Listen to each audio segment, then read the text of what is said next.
what eliciting techniques are used in English speaking lessons for grade 10, 11, and 12 students at Center Upper Secondary School, Hanoi.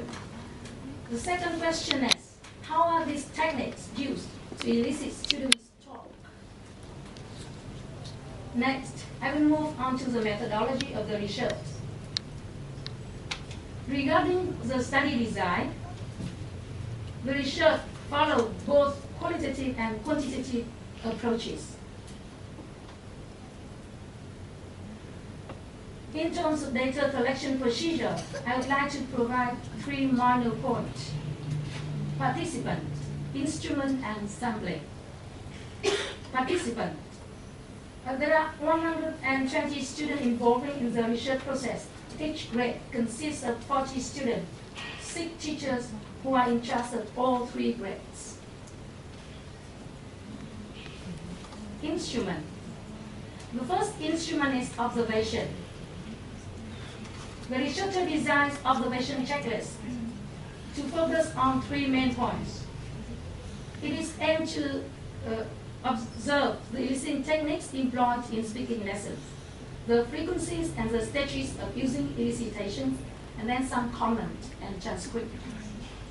The second instrument is the interview, a semi-structured interview with 6 selected teachers, informal talk with the teachers after the observed lesson.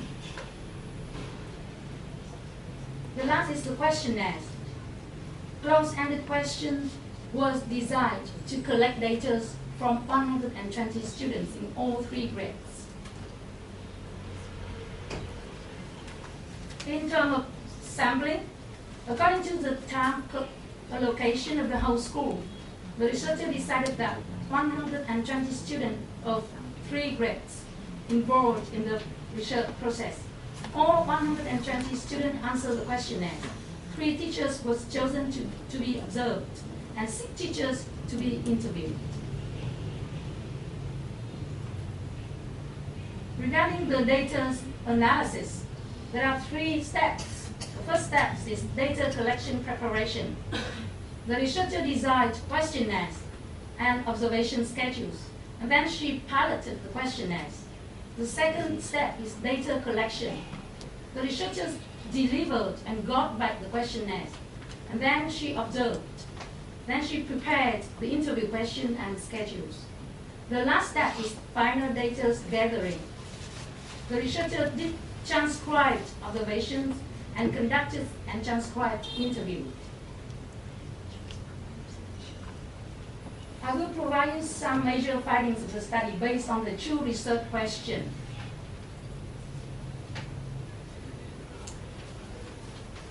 First, the study confirms that the existing techniques were widely used in all 3 grades, namely asking question combined with pictures, asking question combined with games or activities, asking question combined with text or dialogues, asking question combined with non-verbal language. Secondly, the research reveals that those techniques were employed with different levels of frequencies and in different stages. Some obstacles in employing elicitation were also found out. In terms of frequencies of employment of eliciting techniques, as it is clearly stated in the figures that among 5 techniques, asking question was used with the highest frequencies of all in all 3 grades. In grade 10, all 5 eliciting techniques are employed with higher frequencies than those in grade 11 and 12. Asking question combined with non-verbal language.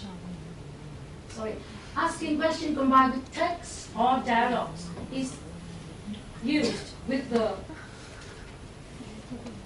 highest frequencies, with the second highest frequencies in grade 12. And asking question combined with non-verbal language is used with the least frequencies of all. Regarding the stages in which elicitation is used, asking question combined with pictures is employed at the beginning of the lessons. Asking question combined with games or activities is used during the main task. Asking questions combined with text or dialogues is exploited in the production stages. Asking questions combined with non-verbal language is also used at the beginning of the lesson in to support other techniques. Asking questions combined with pictures is also used at the beginning of the lesson.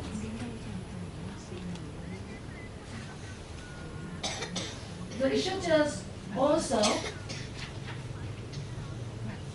found some differences in employing eliciting techniques. The first obstacle is time constraint. The second difficulty is students' low motivation.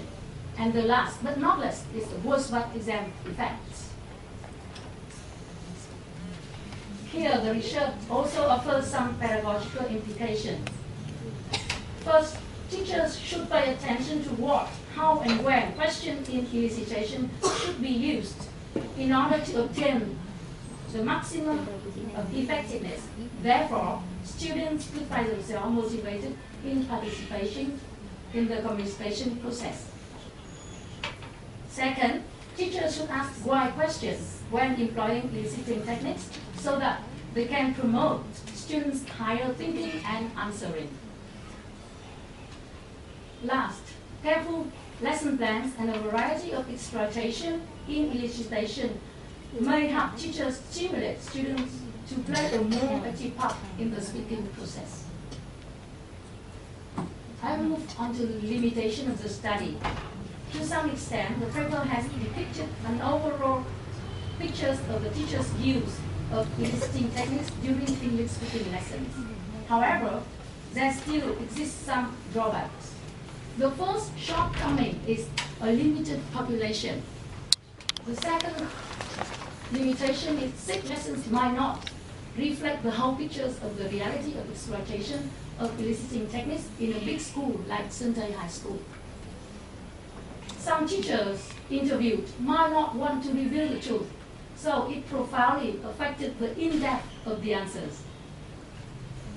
Okay, so that's come to an end of my presentation. Thank you very much for your attention.